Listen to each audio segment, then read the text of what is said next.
So here I have a Voigtlander Bessamatic M camera. I've got two of these here. One is to be returned and the other one is here to be used as a part source, and what's left over will slide into the cupboard for me, or just as likely it'll be built into a camera that goes, even if it's not pretty. This is the parts camera. As you can see, it has a bit of a severe problem there at the door. That's been dropped from a good height, I'd say. It almost looks like a hammer blow there, but I'm sure it's not. So this one has got a damaged door. There's a bit of corrosion on that door there at that point. The body casting is pushed in a little bit at that point where that damage is to the door. I'm dealing with this camera first because it's going to be the part source, and it is also so that I can feel my way into this job, if you like, because I'm not sure how this will be all constructed. I have no service information. There's a leatherette patch on the top of both the advance and the rewind knobs. I suspect there is a screw underneath those, and I'll be investigating closely. This is an interesting camera. It differs from the Bessamatic and the Retina Reflex models in that you can set the aperture directly on the front of the camera here. You don't need to turn a meter knob or a dial underneath the camera. You can do it directly, and the shutter speed and the aperture settings are not connected, so they do not counter rotate as you change them. So it's a true manual setting, if you like, rather than what we're used to with the Retina Reflex cameras, or indeed for the Bessamatic. One other task I want to achieve with the camera that I'm returning to the owner is to change the mount so that the camera will accept Kodak lenses. You may have seen me alter the mounts on a Retina Reflex S camera to take Voigtlander lenses. I'll be doing the reverse trick for this one, changing the mount on the Bessamatic so that it will accept Kodak lenses. Right, into it. Well, I'm going to start work on this Bessamatic M, taking it apart. And the first thing I want to do here is remove the top cover. To remove the top cover, I've got to remove the advance lever and the rewind knob. And looking at the leatherette patches on the top here, I think that it's most likely that the screw holding this in is underneath that leatherette patch. So I've got to see if I can get those leatherette patches off undamaged, and that's my next task. So first I'm going to have a little pry at them with a scalpel and see if that does me any good. They may of course be loose. And that's not really doing anything.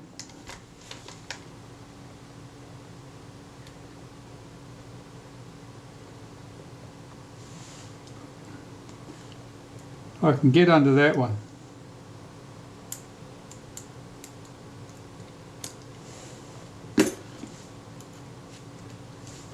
And that's a pinhead screw there. I'll need to get a spanner onto that. Okay, having succeeded with one side of it, let's see if we can encourage this rewind knob side.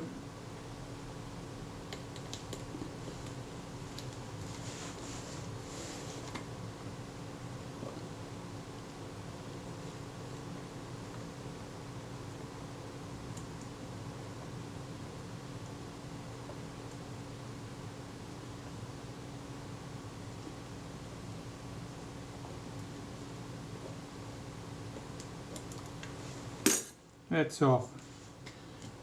Now I can tell from the state of it that's probably been re-glued at some stage. There's a screw head visible here and the pinhead screw there, of course. First thing I need to do is get a bit of solvent on there, see if I can remove that adhesive so I can even get at the slots in that screw head. First I'll try using some naphtha, because that's fairly innocuous and unlikely to damage anything.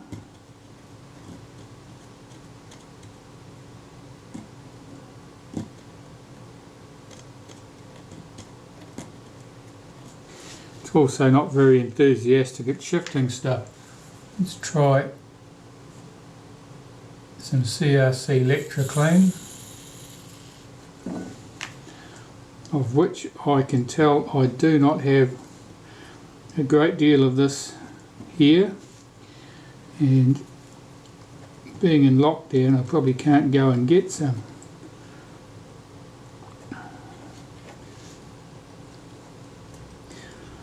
Though I did see some reference yesterday that to the effect that computer repairs are considered an essential service, and as such I may be able to encourage other essential services to provide me with stuff. Now there's no screw head visible there, so it must mean that this knob is in fact screwed onto the shaft. Let's see if it'll unscrew. Doesn't want to know. Okay, that's a bugger.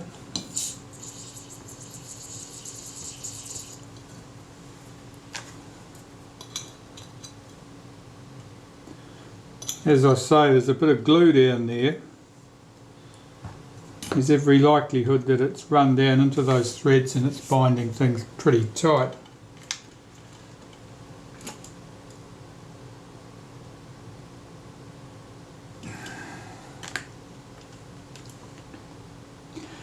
Still doesn't want to go. Right, I'm going to give that some heat. I'm going to warm that up with a heat gun. A hairdryer would probably do the job. And see if I can get that to come loose. I believe that that is effectively glued on there. That screw head, there's a screw in there, that's the end of the thread. That's the thread from the shaft. So the knob is screwed to the shaft,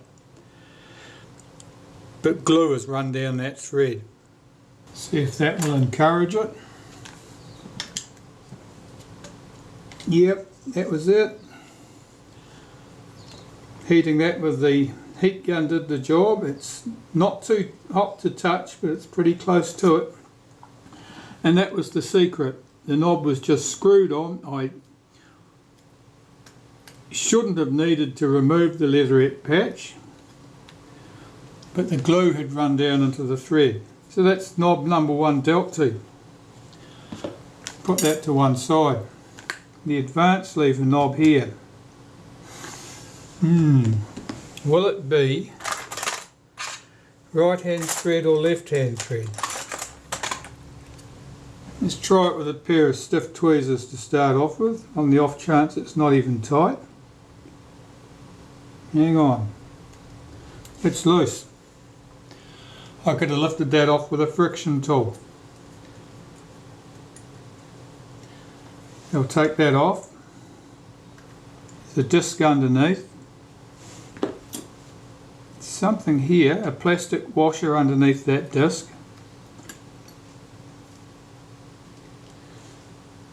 And this, does that unscrew? Or does it just lift off?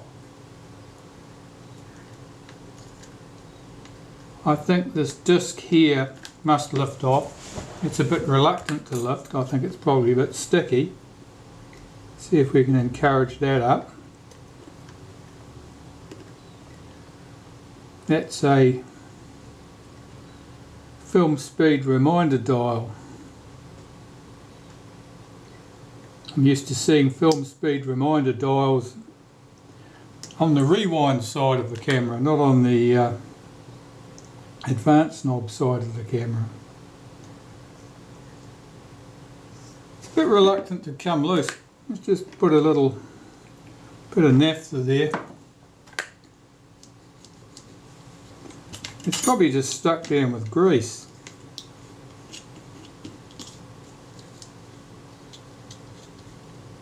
because this whole piece is turning, it just doesn't want to come off.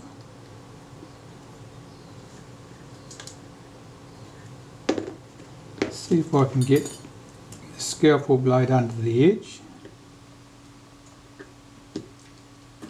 Yes, there it is, that's off. Okay, so that's just a simple disc.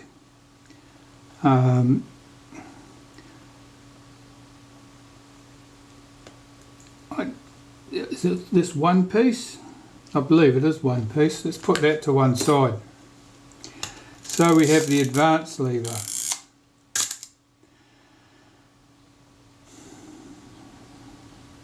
This has obviously got to come off.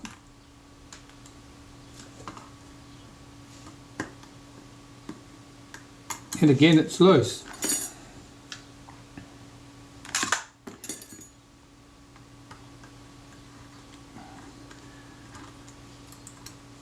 And take that off.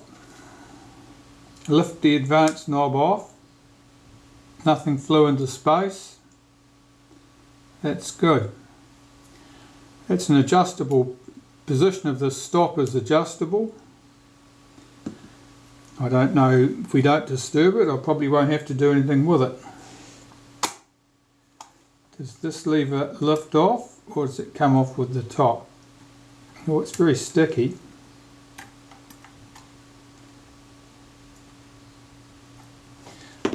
I don't know whether this washer lifts off or whether that's part of the mechanism. It looks like it's part of it. I'll leave it there.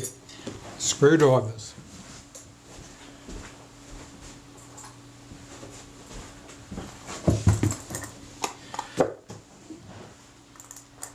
Now on the earlier Bessamatic, the prism was only held in place with foam rubber underneath the top cover. So it's reasonably likely that a similar thing has been done here, unless they got enthusiastic and made some sort of clamp down bracket like everybody else uses.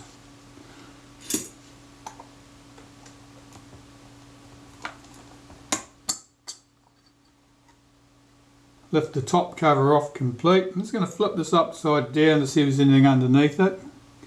No, that's complete. Right, so the prism arrangement, that's much as it is for previous Bessamatics I've worked on. The prism is just sitting in there loosely. This nasty looking blob of stuff here that looks like a biscuit is used to be foam rubber of some sort, and it's just broken down into nasty crap. So far so good.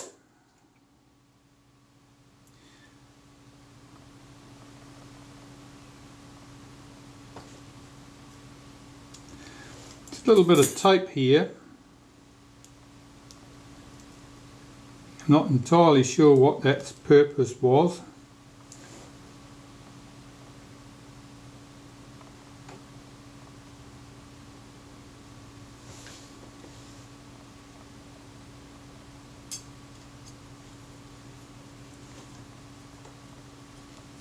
Will this shield lift off? It will. And the prism, there's a spring either side here. I think that holds down the focusing screen.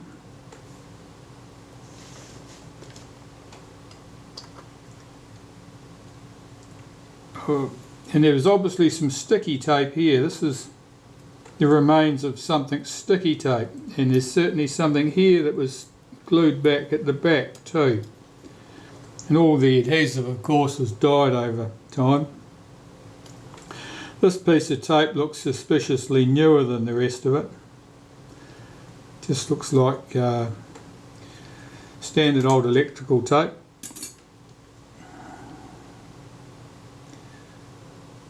Is anything exciting here? Is anything going to fly off and into the wild blue yonder? Well, that button did what?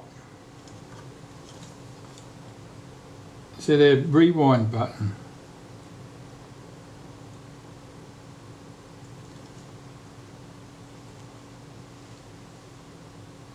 Yes, I think so. Now the rewind's set by this lever. I don't know what that button did. We'll nut that out later. There's an awful lot of dirt and, well, what looks like dirt here. Looks like sort of grainy dirt, almost like a fine sand. 10 to 1, that'll be particles of this thing. You can see bits and pieces come off that straight away. That's that foam that's just given up the ghost. So all these dirty brown bits in here are probably the remains of that foam.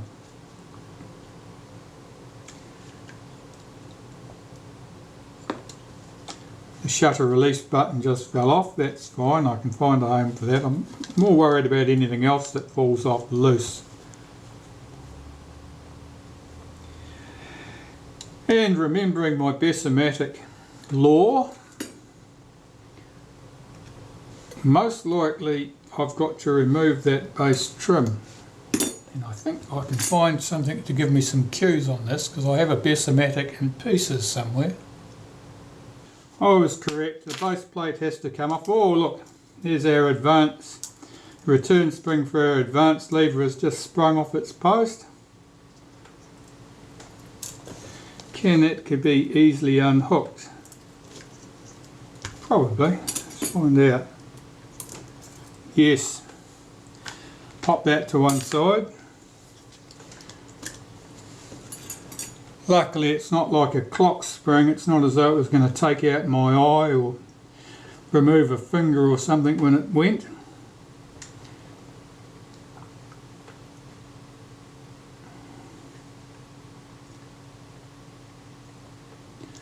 That's a little bit reluctant. I'm going to put a drop of Naphtha under that. See if it encourages that leatherette off at all.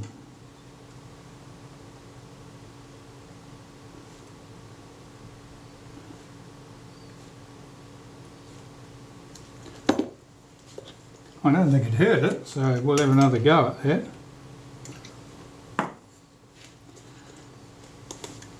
You have to be very cautious about using solvents anywhere near leatherettes. Some seemingly innocuous solvents can just destroy leatherettes. They'll just turn into sticky mush.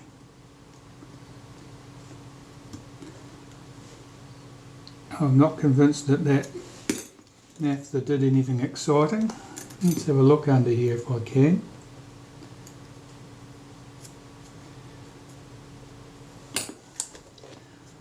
Looking at the state of that plate, I'd say someone's been in here before me, because it looks like it's been scraped fairly clean. Presumably as someone scraped remnants of leatherette off it. I'm reluctant to warm this up, which would be the other thing I could possibly do, would be to warm this up with a hairdryer, and that which might soften the adhesive. But if I warm it up, it's possible that the leatherette will react badly. It may, well, the first thing it might do is it might stretch. If it stretches, it probably won't go back into shape correctly, and I'll end up having to trim it to try and get it to look neat and tidy. That's really reluctant to come off. I wonder what that adhesive was that they've used.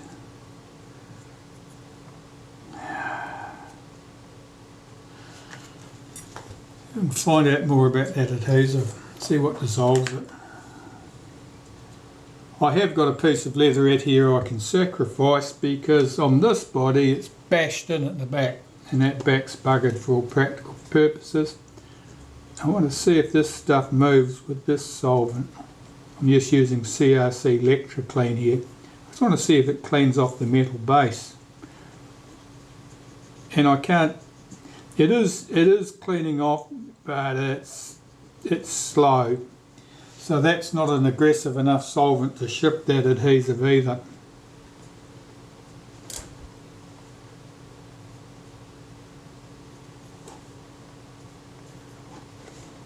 The base plates have these two studs on the bottom. Now they match up with this one here on the front of it, so the camera will sit level. Almost always, I don't think I've seen any where the chrome is good on those spots, because it just gets buffed off down to the brass fairly promptly just from normal use.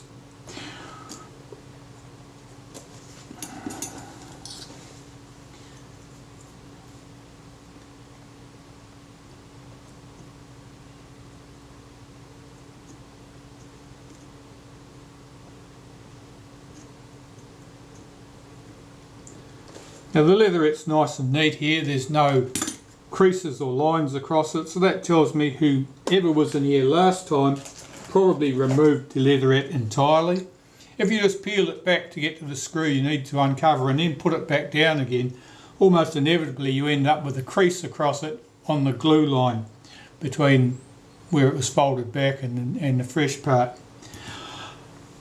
I'll get this leatherette off. I'll make you sit through 20 minutes of me sitting here struggling with it, and we'll bring you back after that. Well, it didn't quite take me 20 minutes, but it took me a good 10 or 15. The leatherette is off. It's in a good state. It's a little bit stretched, but it'll be fine when it's glued back down. There's a couple of paper washers in under here, and that's covering the heads of those screws, and that's so that the leatherette sits nice and flush. The other one's lifted off. This one's glued too well to the screw head by the looks of it, and likewise its mate there. There's a bit of glue on those screw heads. Again, that's makes things awkward when you're trying to get screws loose if they've got some glue on them from when people put the leatherettes in place.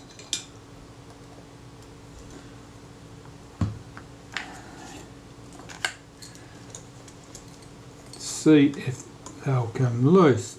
That one does. I wouldn't expect these to be over tight, but you can never tell.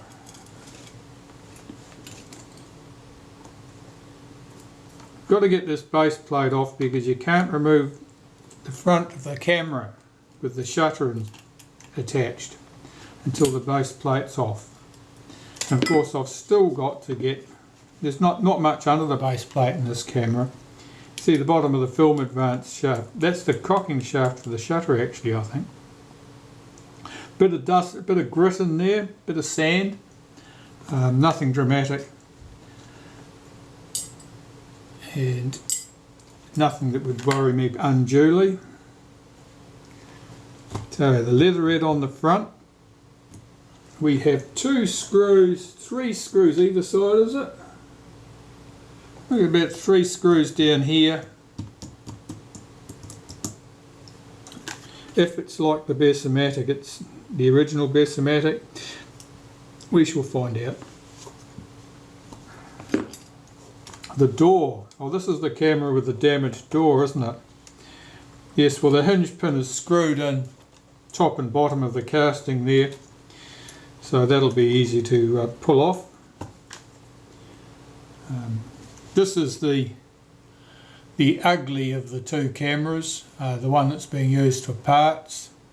If there's enough to make a proper camera out of it once it's all, the good one has been done, I will be probably using this one myself, I would think, since I like the idea of using a Bessamatic where you, with the aperture control direct from the front. Sounds interesting. Anyway, back to the task at hand.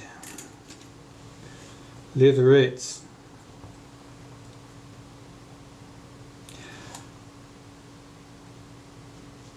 Sometimes people will peel them out, start in the middle, peel them out, go back as far as they need to get to the screws.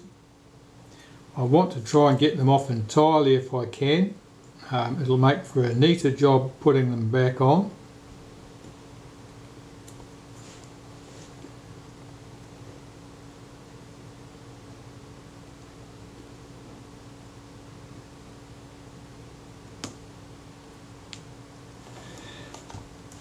It is the same material as was on the base of the camera. If I can get the edge up, I can probably peel that all the way up.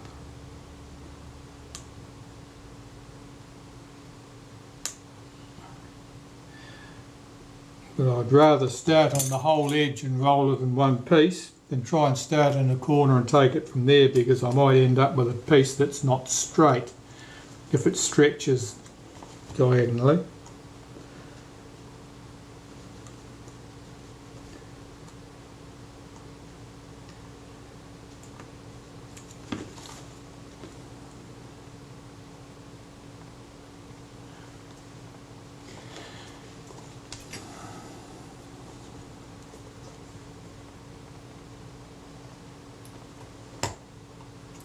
I'll bring you back when I've succeeded or failed. Well, the leatherettes are off. You can see that there's a metal shim that sat under the leatherettes on the front and covered these screws underneath.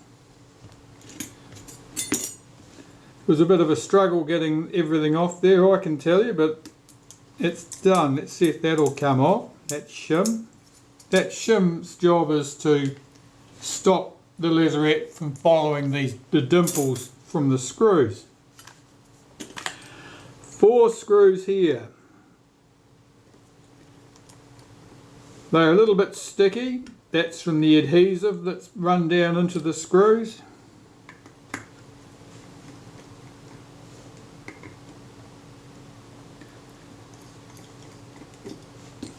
I don't know what that adhesive was. Take these off.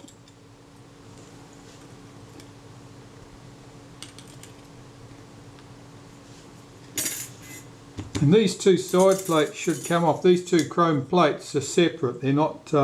It's not one piece.